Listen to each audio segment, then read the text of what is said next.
Hi, welcome to ET@Mo's General Blackboard Overview. My name is Garrett Marling. I'm an instructional developer here on staff, and I'm going to show you some of the resources and just a general walkthrough of Blackboard that we've got ready to go.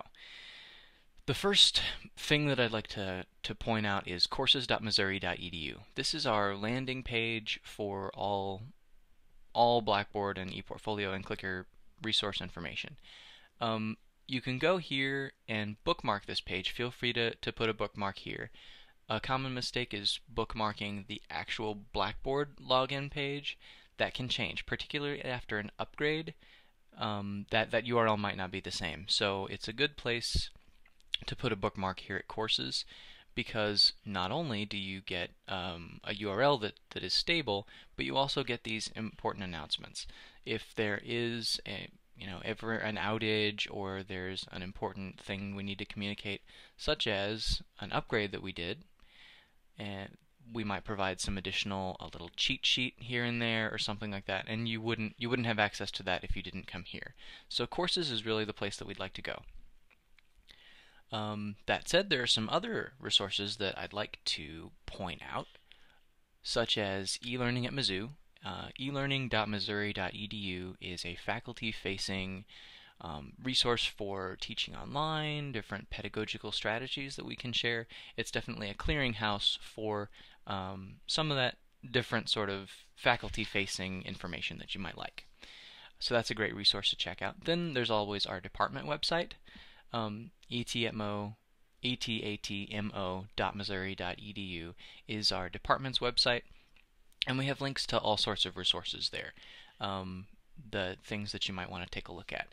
There's a little jump list where you can check out all of our different websites, such as the Meta Team, which is our crack team of undergrad and graduate students who can come to your office in case you need a little bit of white glove help. They're a really great bunch, and they can assist you. We've also got some links down here to our YouTube channel. I'll go ahead and open that up in a new tab. Our YouTube channel has some different videos that we've put together. That can show you around Blackboard. There's tips and tricks. Then there's a little tour we have of our faculty technology studio, and then just some other stuff that we share. We try to make things relevant, but there's also one or two fun things that are up there. So those are some of the additional resources that we've got. So let's go back to Courses. To log in to Blackboard, you can just click here on this link here. It'll take you directly to the Blackboard landing page. It should ask you to log in. I'm already logged in, I guess, so it just took me directly here. So let's take a look at our sample course for instructors, which is right here. The first thing that we're going to take a look at is navigation in Blackboard. It's very button driven. There's a button for just about everything over here. So anytime you make a new link or you add a new tool, you'll probably add a button. So all of these buttons will take you to the various parts of Blackboard. Here we have a set of just really exemplar stuff from some instructors who have used Blackboard in the past with some great success.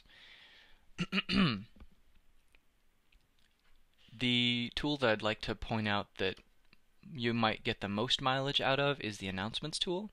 You can post an announcement, and you have a number of different options you can do. You can make it send an email to all of your students, or in general, most instructors just use it to post an announcement right here. So you have an announcement that stays up that communicates any kind of earth-shattering news you need to share with your class. Announcements is a really great tool, and by default it's the landing page, so it's the first thing that your students see when they log into your course.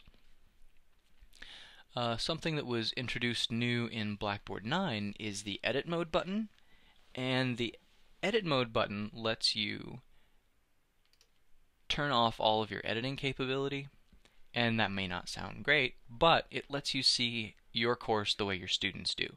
So if you're ever curious as to if something is marked unavailable, or maybe you've got a date release problem, or a button's just turned off. Turning edit mode off lets you see it sort of the way your students would, and you can see some of the visual differences there. Let's take a look at the control panel, which is down here.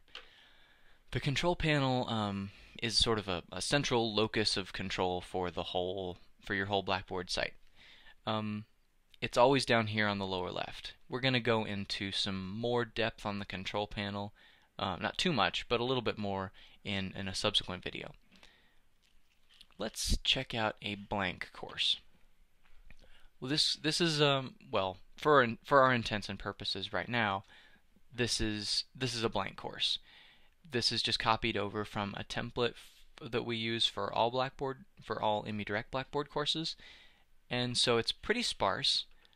There's a discussion board.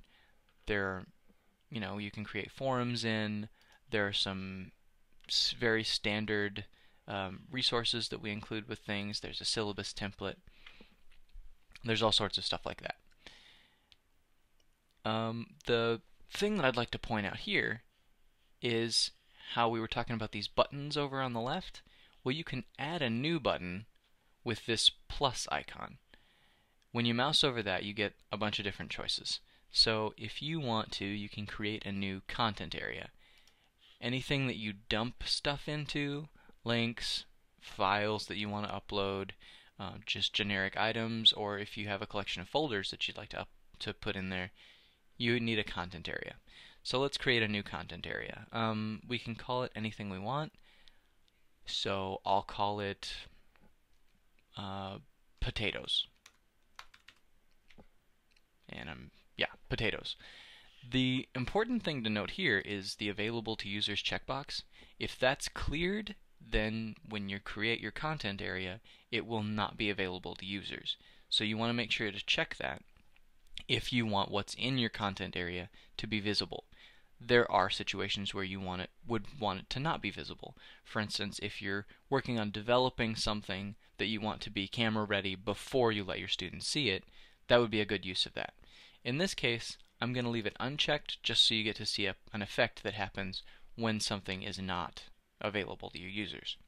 So I'm going to click Submit, and now I have my new content area called Potatoes. And you'll notice that there's a couple of little icons down here within the button. This one here, this little sort of dotted box line here, indicates that the link has no content in it. So I can click it, sure, but the folder is empty. There's nothing in it. And then this one right here, this opaque box with a line through it, it indicates that the link isn't available to students. So if I go back over to my edit mode button and turn that off, notice that the button is gone now. So I'm going to turn edit mode back on so you can see it. Now, that content area can be made available to students, and that's very easy. We just click here and choose Show Link. That little double down arrow thing is a really handy feature that's all around Blackboard 9.1. It just indicates that there's a contextual menu available for you to click on and get some other options. You can also reorder buttons. For instance, if I wanted my grades option to be under potatoes, I can just drag it down like that. That was new in Blackboard 9.